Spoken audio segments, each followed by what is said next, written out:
When you dreamed of running your own business, you didn't dream of the stresses that come along with it. As it turns out, there's a lot to keep track of.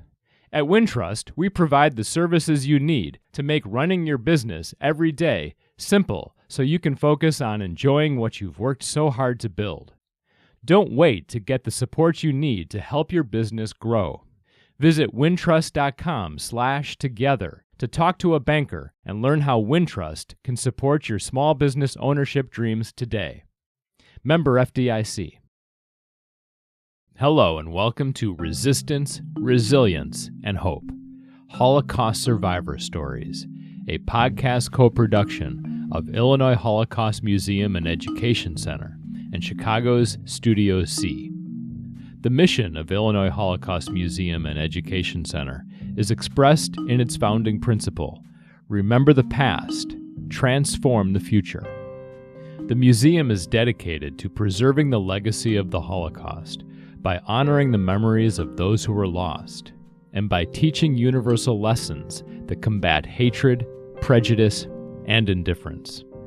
The museum fulfills its mission through the exhibition, preservation, and interpretation of its collections, and through education programs and initiatives like this podcast that foster the promotion of human rights and the elimination of genocide.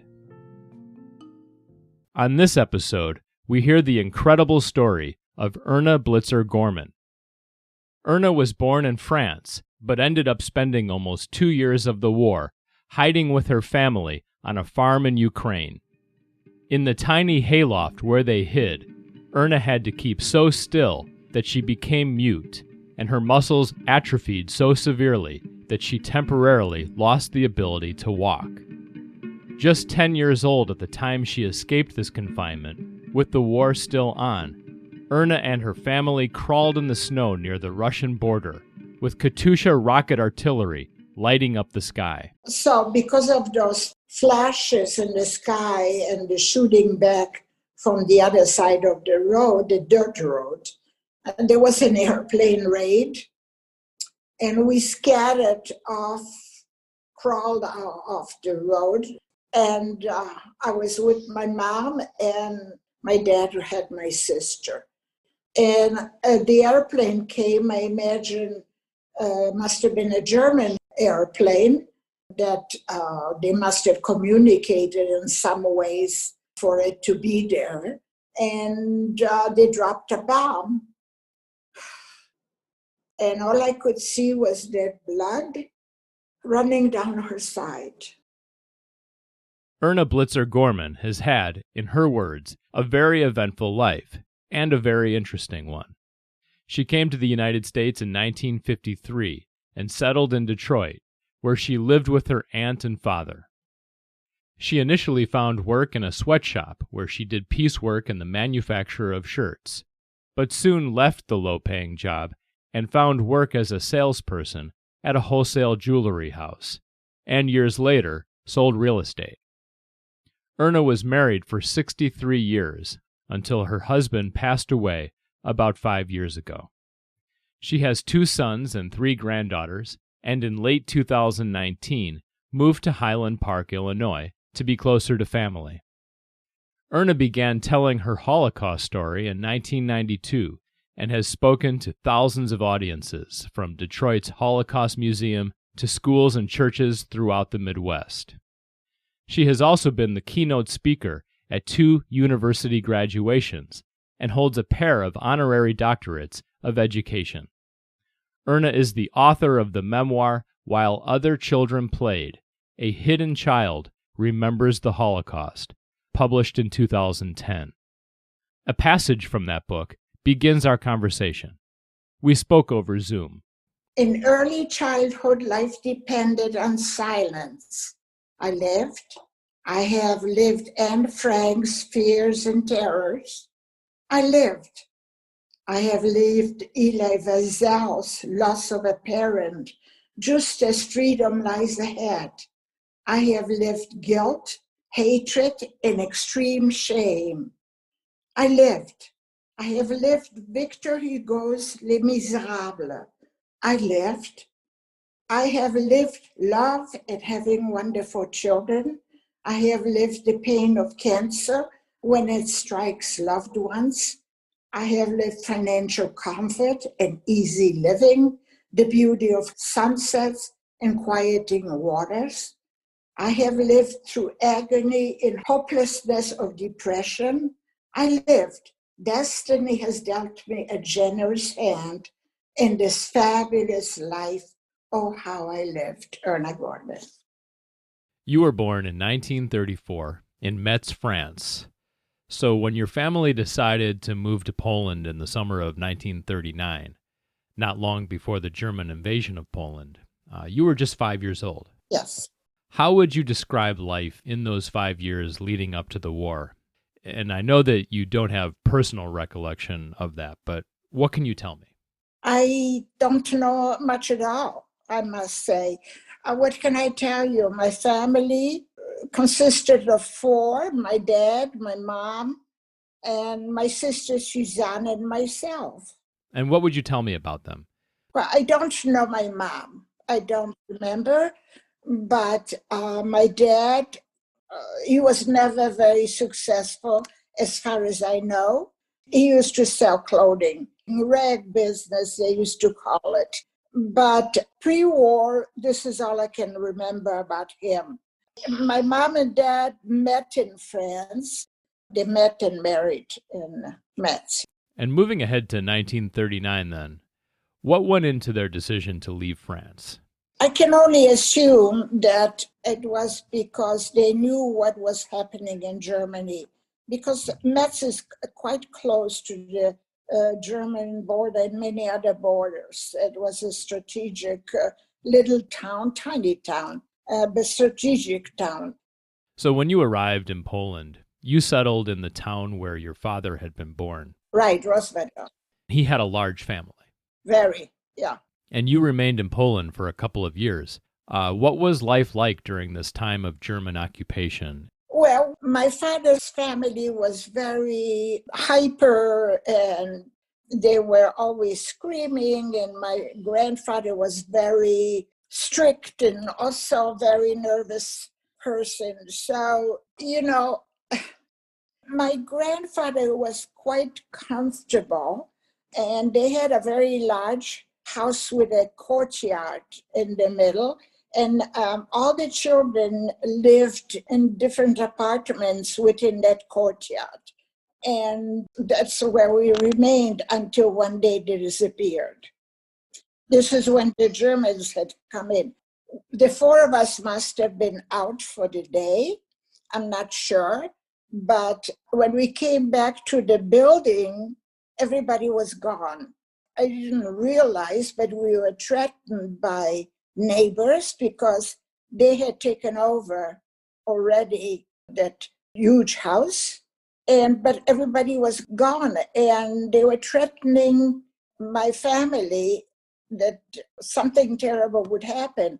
All I see is the horror in my parents' faces, not being aware of what was really happening.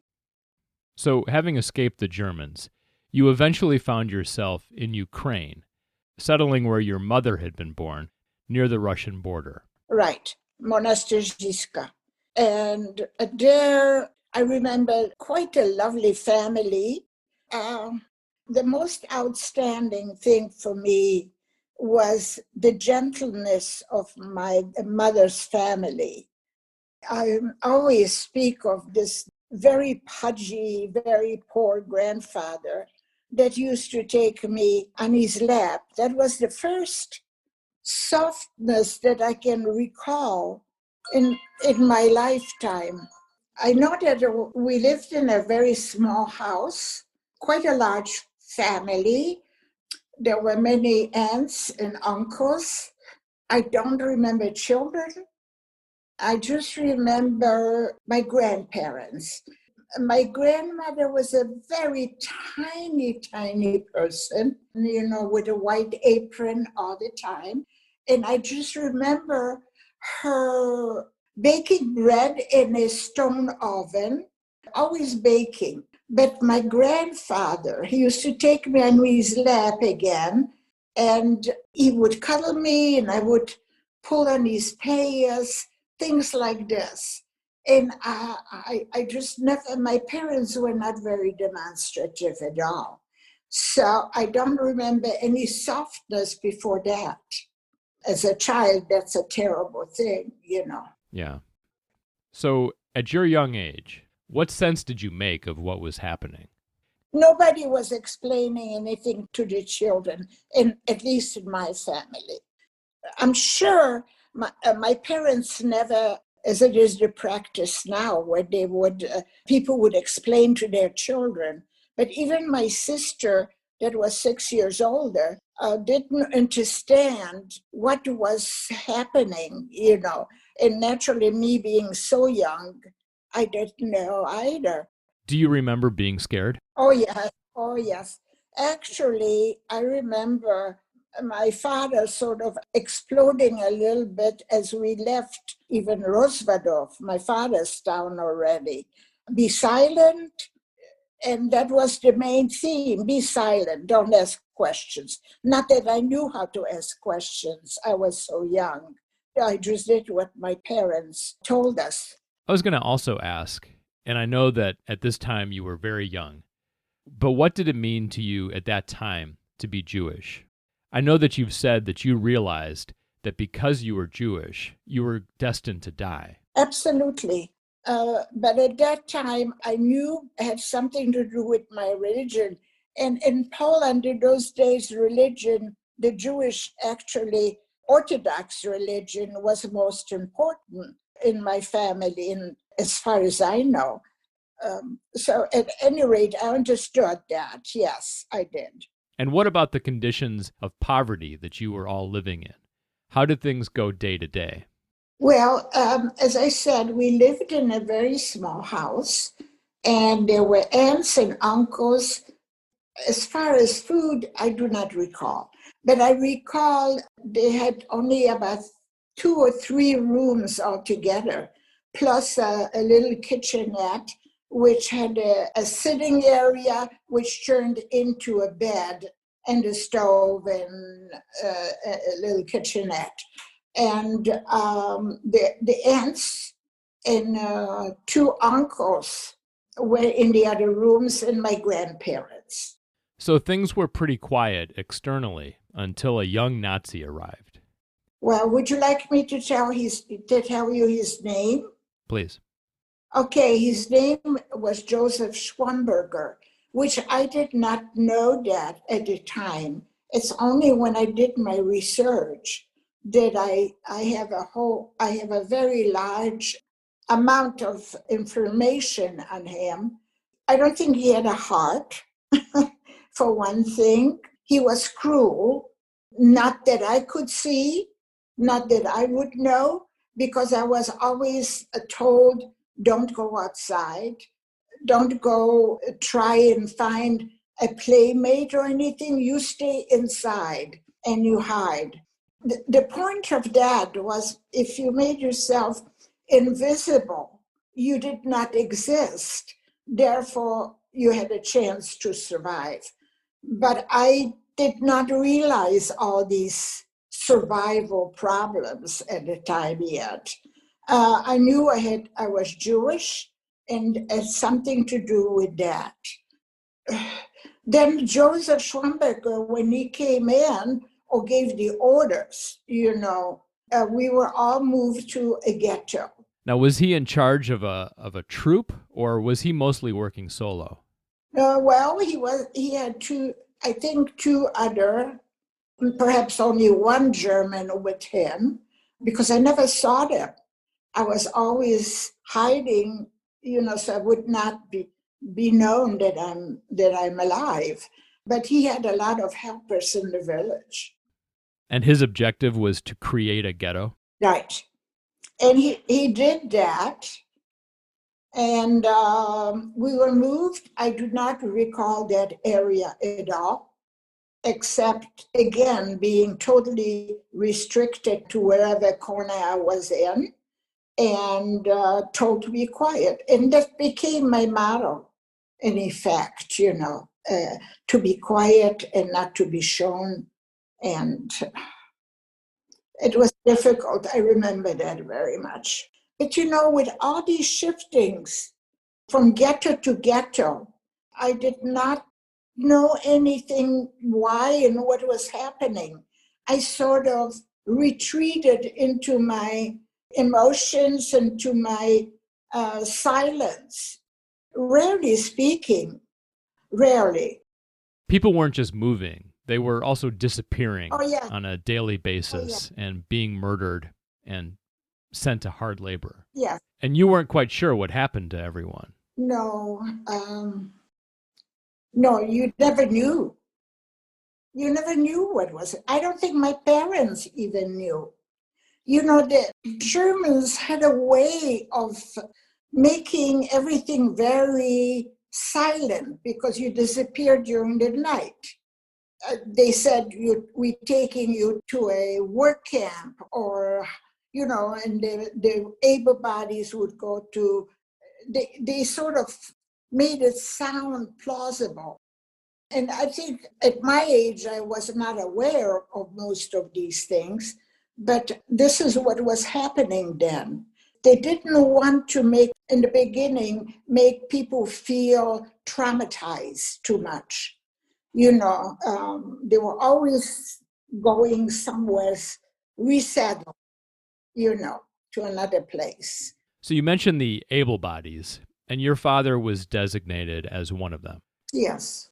And he was given the assignment with the other able bodies, all men, to march to a forest nearby. Do you want to pick up the story from there? I can only see my mom crying.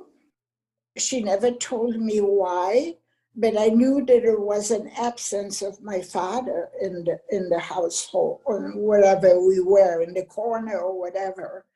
I became only aware after he came back to us, after doing the work that they were ushered into the forest.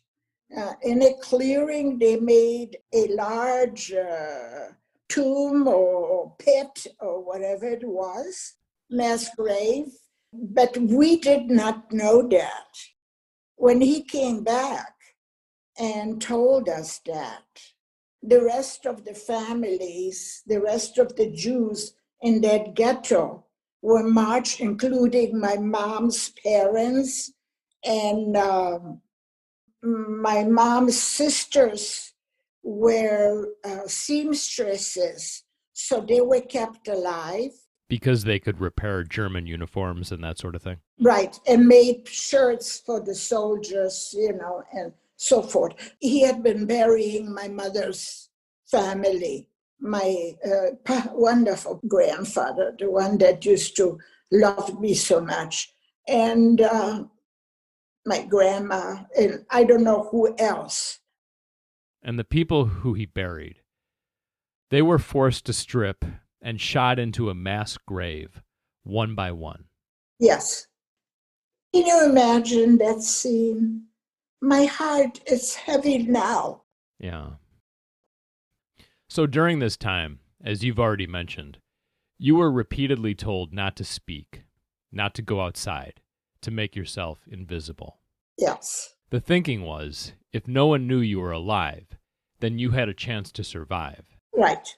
That strategy does seem to have, paid off because, as you say, you weren't quite sure how it all occurred, but you were able to escape the fate that the rest of your family did not.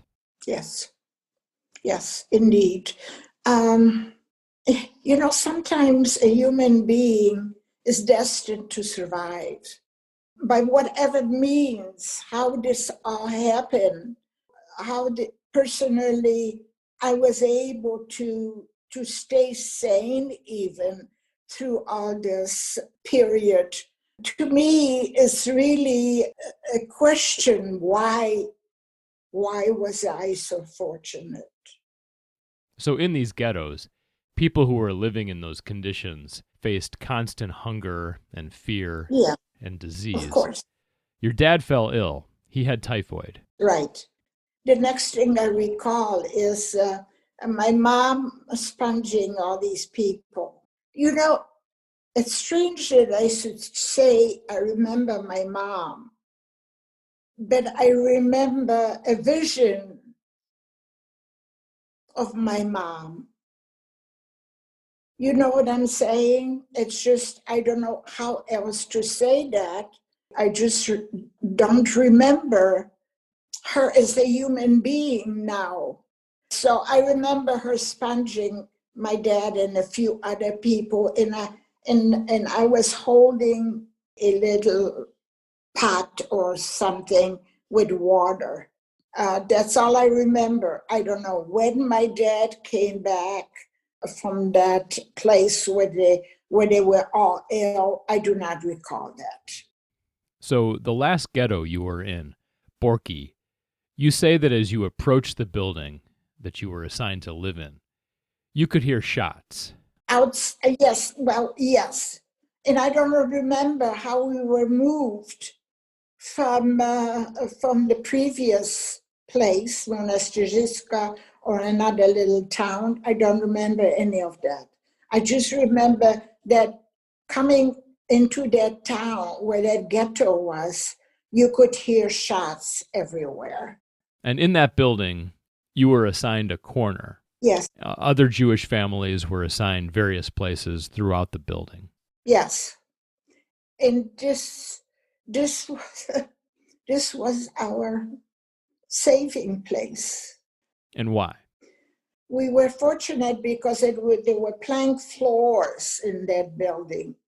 And my parents, or just my father, lifted up in a corner the floorboards and started digging with, I thought it was cups, but maybe it was something else, I don't know. But a cavity large enough, it took a long time. And perhaps he had help from my mother. Again, I was not privy of that at all.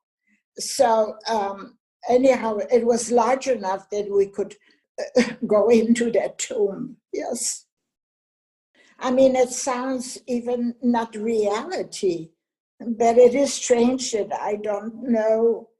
I think I was myself into another world.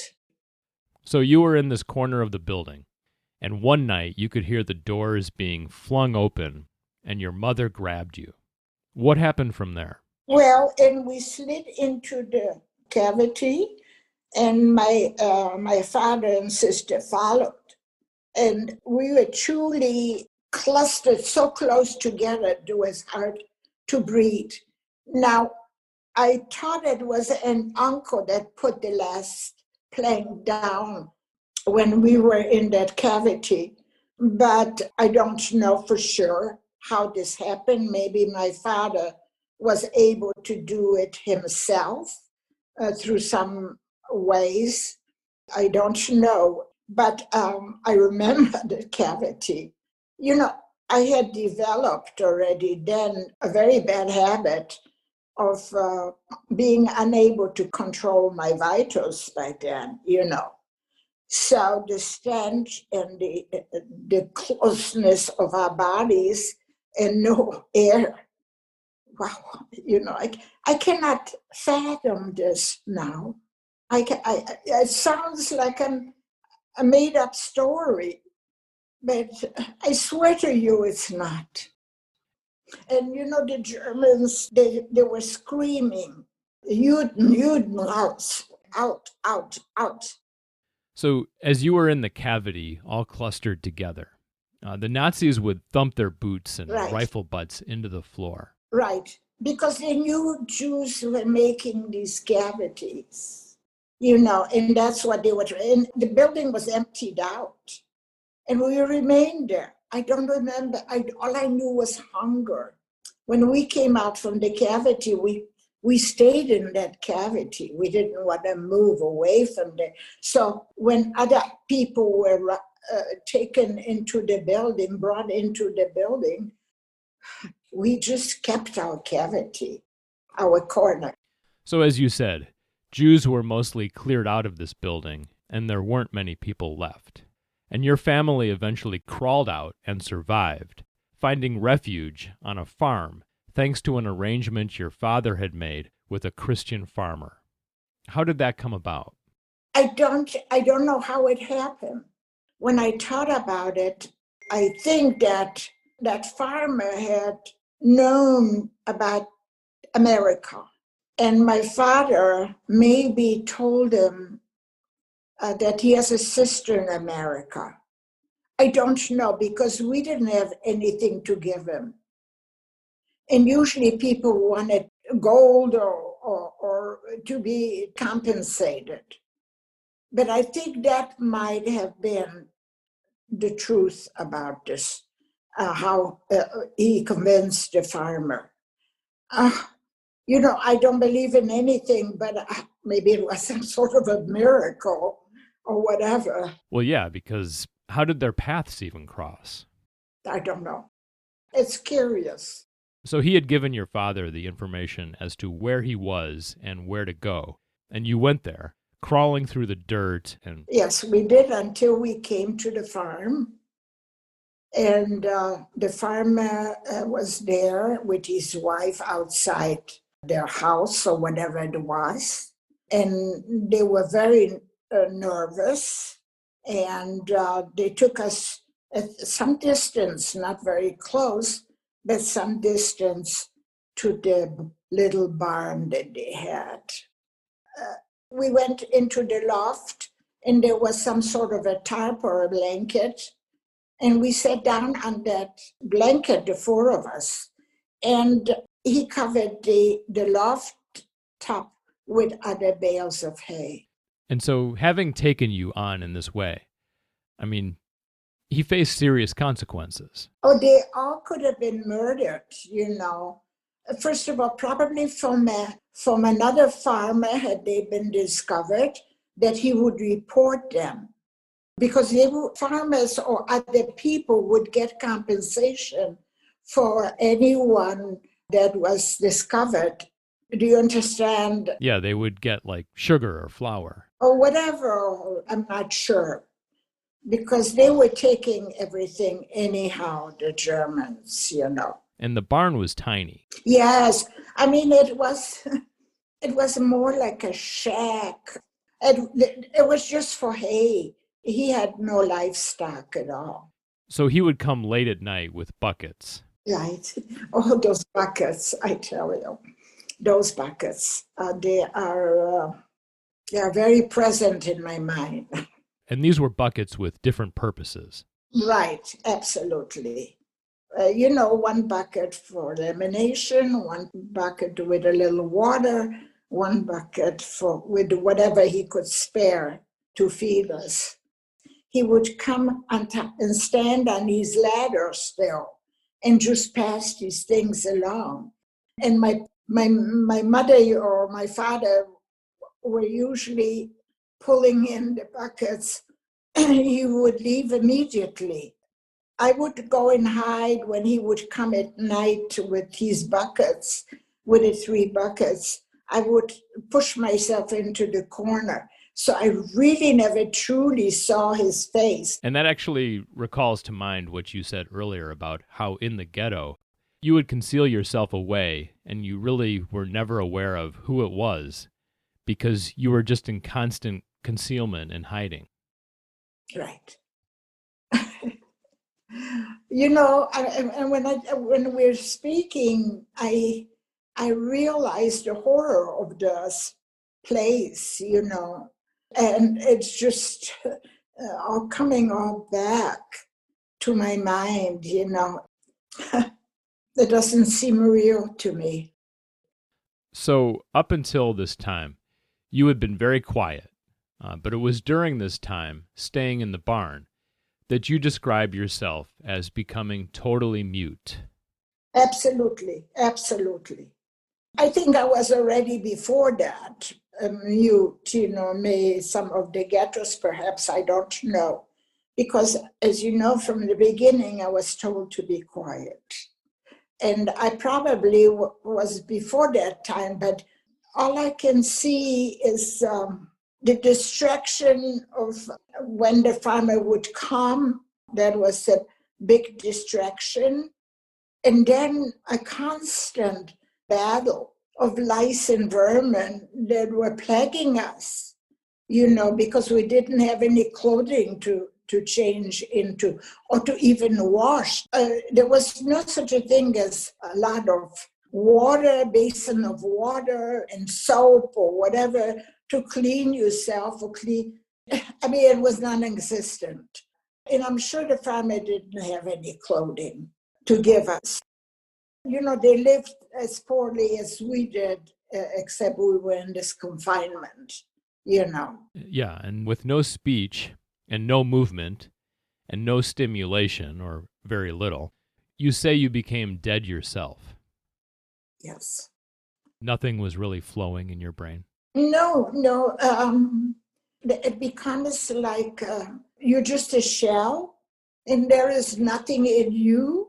What was there for me to think about? It was horror all the time.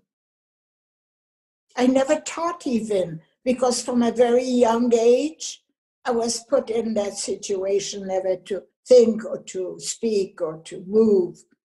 It's unimaginable now to me how I could have not become so, perhaps even out of my mind. To a point where I could be put away. It's just, as I mentioned before, I was non-human. I was just a shell. Yeah. So while you were there, your parents felt the pressure that they might have to leave, and you recall your mother often asking if they could stay on. Well, the farmer, his whole family could have been shot, to be made an example of. My mother was always begging him, let us stay another while.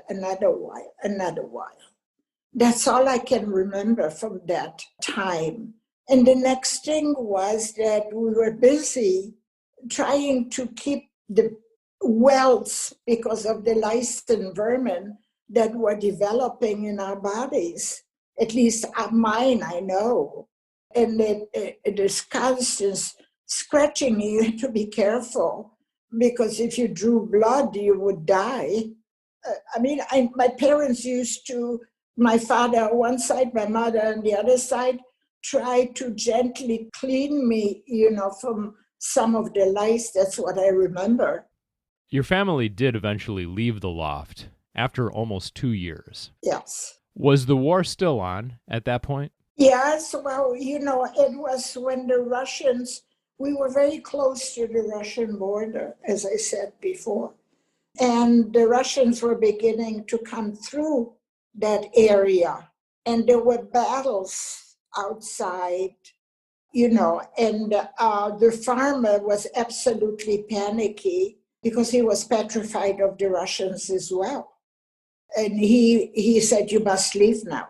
What are you going to, how can you do that? We don't know what's really happening, My limbs became totally atrophied and none of us could walk down that ladder.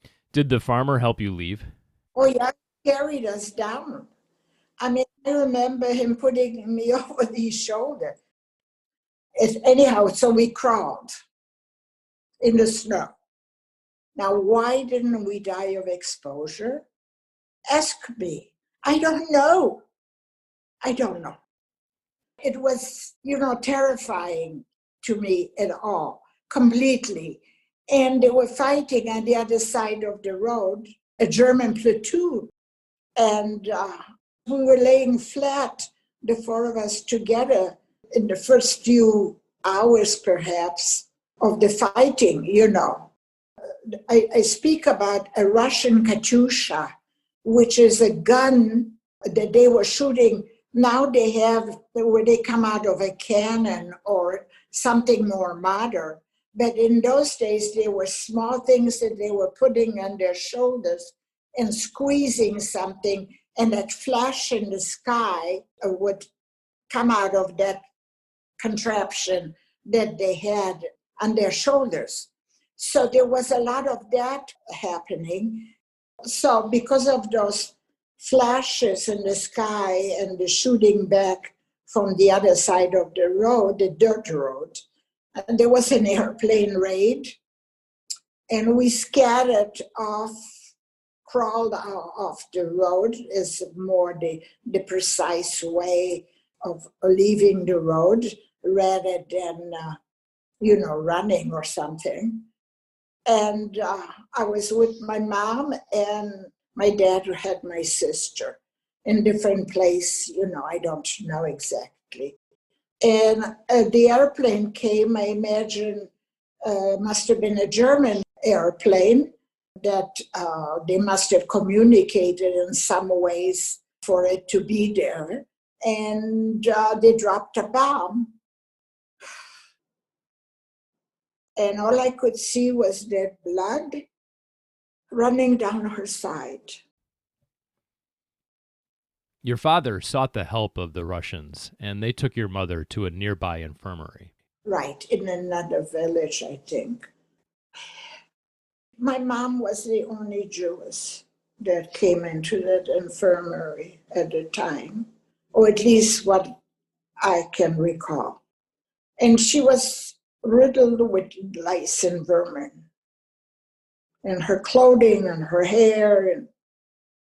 And they laid her on a cot away from the other patients.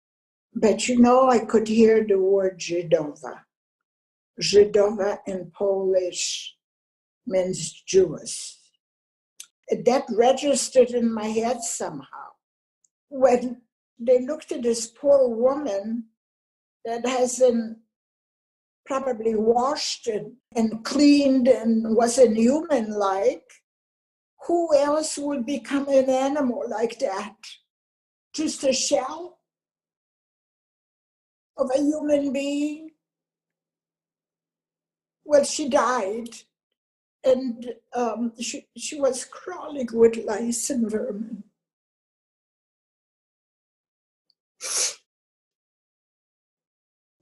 We wrapped her in a blanket and we left, and we put her in the shallow grave. To this day, all my relatives are buried in graves like that. But I didn't have that same emotion, like seeing my maternal family, because all I did is hear afterwards. But this was my mom. And I was just 10 and a half, I don't know. Afterwards I said, she deserves better than that. I wish I knew where her remains are. Even though I don't know my mom at all. I don't know her, whether she ever cuddled me or whatever. But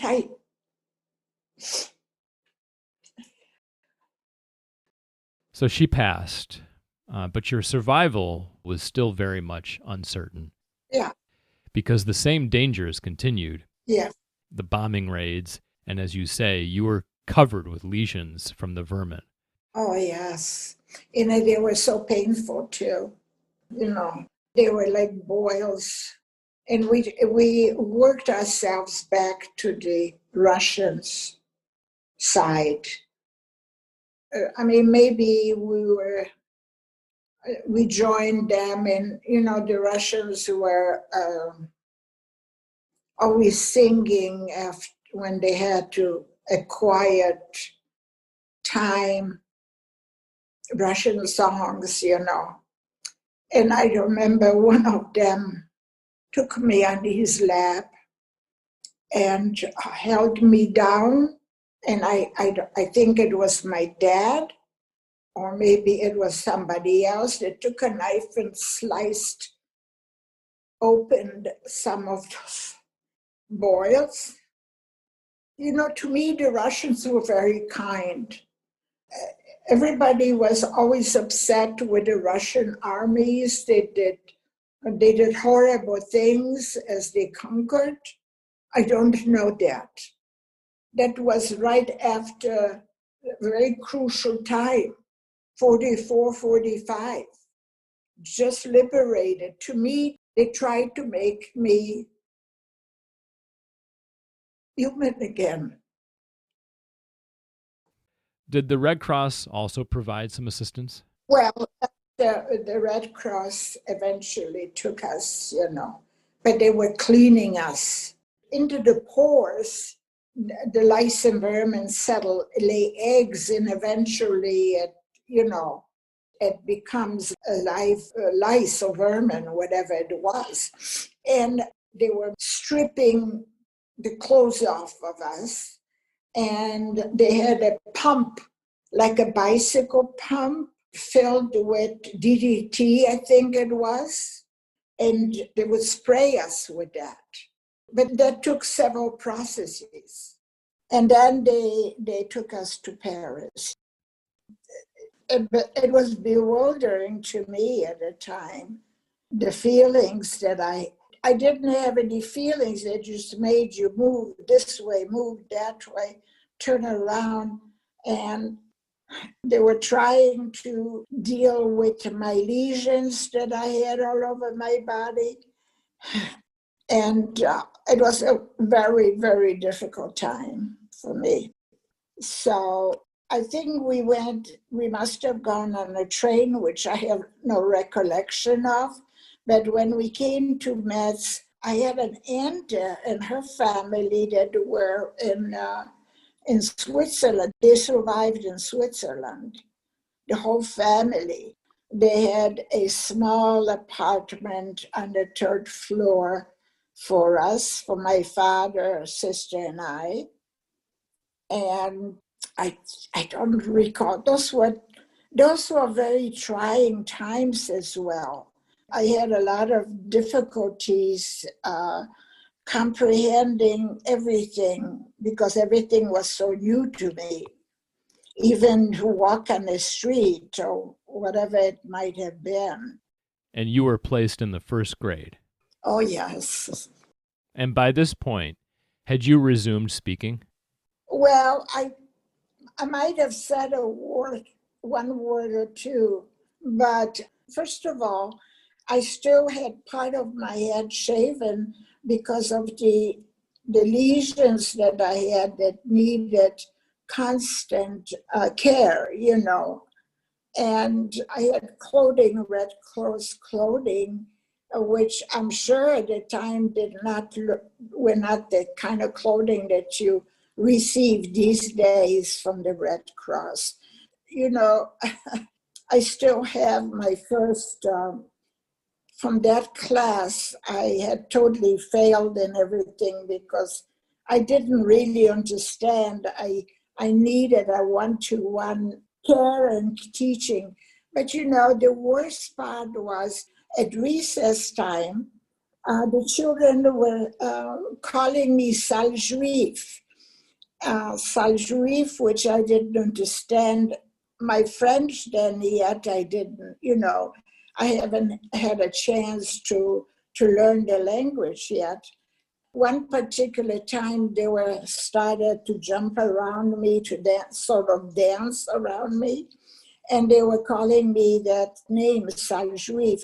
I lost control with my vitals, which I always did when I was fearful throughout the years. It was horrible. Children can be cruel, and it was so destructive that I withdrew even more. And you didn't go back to school, is that right? Right. I never went to school. My whole lifetime. First of all, my sister was married off. She was very beautiful, and she was 17. And I had to take care of my dad. My dad was a broken man at the time. He just couldn't make a living. He couldn't feed himself and me. So I had to go to work from the age of 11 and a half on. I had to go to work. And what work did you find? I at a tailor shop, I was sewing buttons. And how long did you stay in France before coming to America? You see, I could have come very early and very young, which I probably could have had schooling, but there was no such availability to me because my father was still Polish. He had to wait for a Polish quota. He never became French, lived there all his life and never bothered to become a citizen. He just did whatever life he had there, to survive. But I couldn't leave him there by himself. I was the one taking care of him from then on. There were very difficult times, but I could have come, as I said, much earlier to the United States, but my father couldn't until 1953 when he got permission to come into the States. So, in aspiring to come to the U.S. and then finally making that trip, what did America represent to you in the early 50s? Hope. I knew that this was the place for me. I became very quickly adapted. I was speaking many languages then, and I picked up the English language very quickly. Automatically, I became a very friendly person from then on. I knew that my scowl on my face would not help me. I knew that I needed to smile, to be pleasant, and to adapt quickly. But I had a wonderful time after the first year when I came to the States. You have said that if you're meant to survive, you survive regardless, no matter how horrible things can be. True. Uh, um, because I should have died many, many times over during that war. Why were we never discovered in the years prior to hiding? Why were we able to stay for such a long period of time in that hayloft? I cannot understand that I truly lived all this horror. Now I'm thinking it's unreal.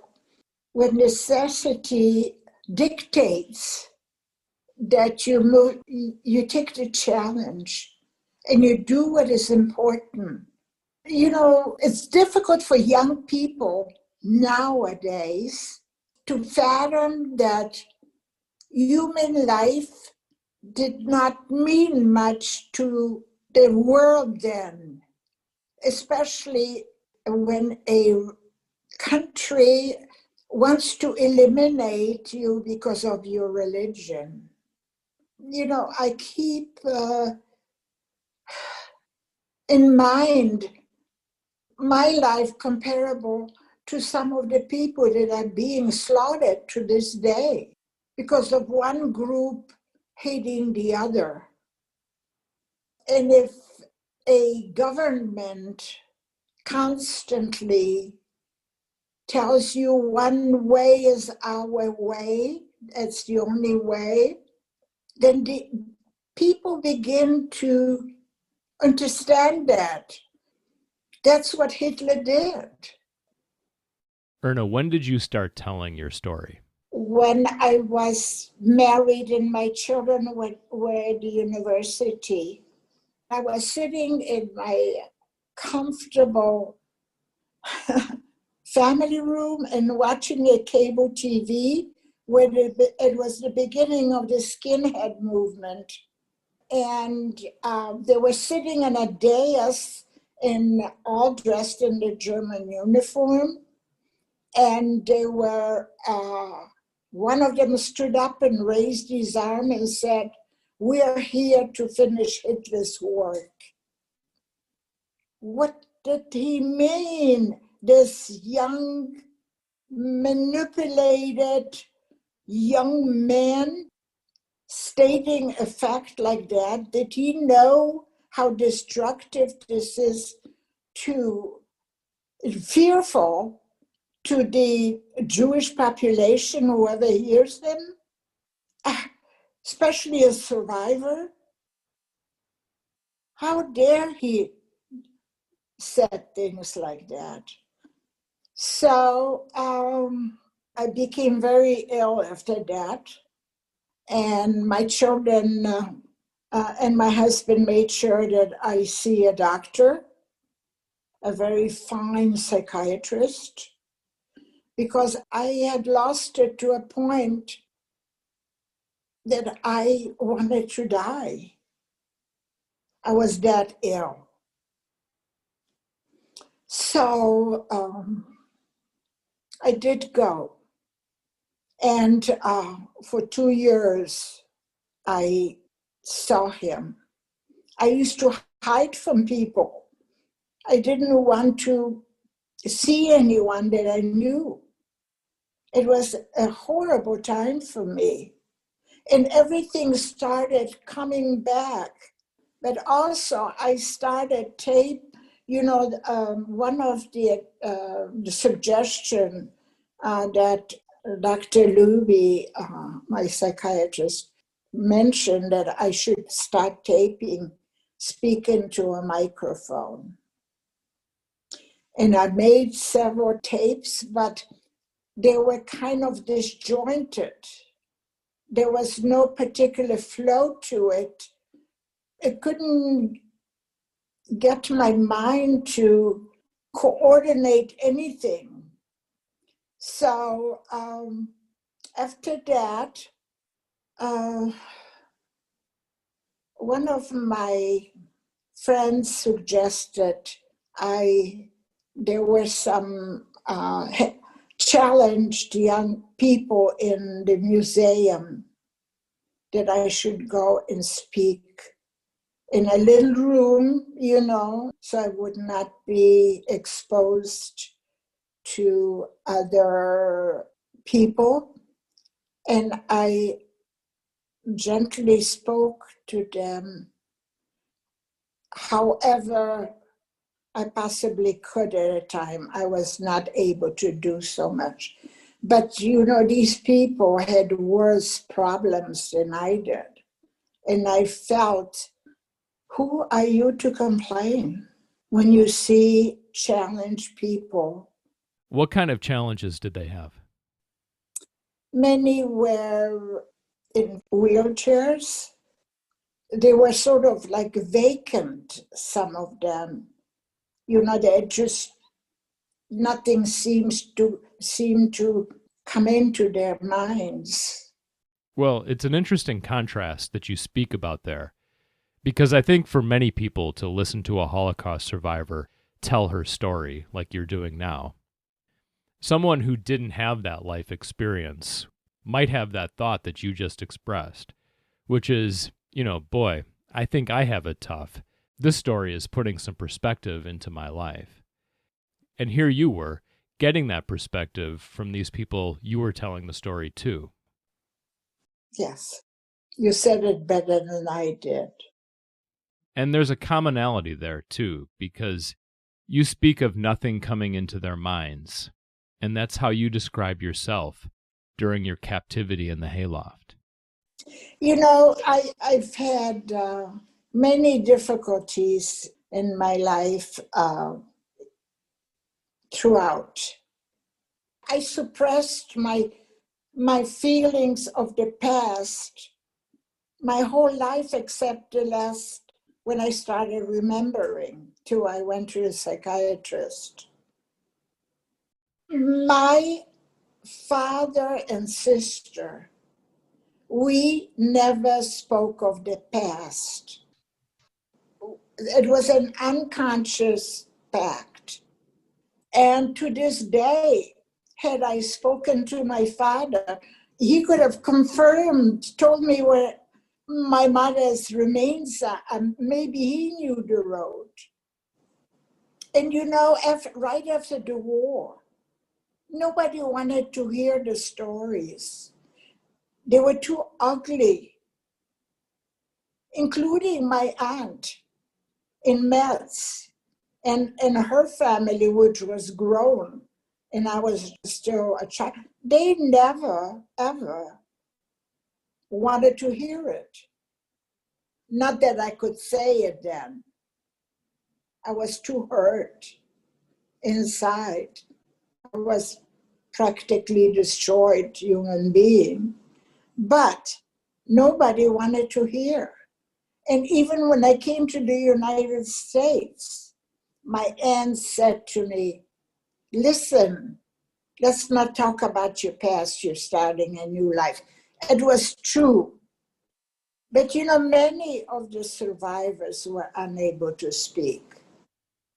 And later on, where their life was more comfortable, that they could handle it better, it started little by little. Something triggers it where they feel that they must tell. And for you, when you tell your story, is it difficult? I really don't feel absolutely confident when I speak to a large crowd. I don't. Because it's opening wounds that are constantly sore in my body. It's a sore. And I must do it to the end of my life. It's a must. More often it's because of my mother's, which is lately very much with me. I remember many, many times in the beginning when I would speak to adults only. There were many women that would come up after to me and said, I was raped. I can't push this off from my emotions. So she says, but how do you do it that you're able to speak to all of us here? I don't know how I do it. I just do it. Don't make me mushy. You've been listening to Resistance, Resilience, and Hope, Holocaust Survivor Stories, a podcast co-production of Illinois Holocaust Museum and Chicago's Studio C. If you'd like to learn more about this episode and the series in general, please visit ilholocaustmuseum.org or studiocchicago.com/Holocaust. And please share this podcast, rate it, and subscribe. I'm Andy Miles, and I'd like to thank executive producers Marcy Larson and Amanda Friedemann for their assistance and guidance in bringing this podcast to fruition. Erna Blitzer Gorman for her time and candor. And I'd like to thank you for listening.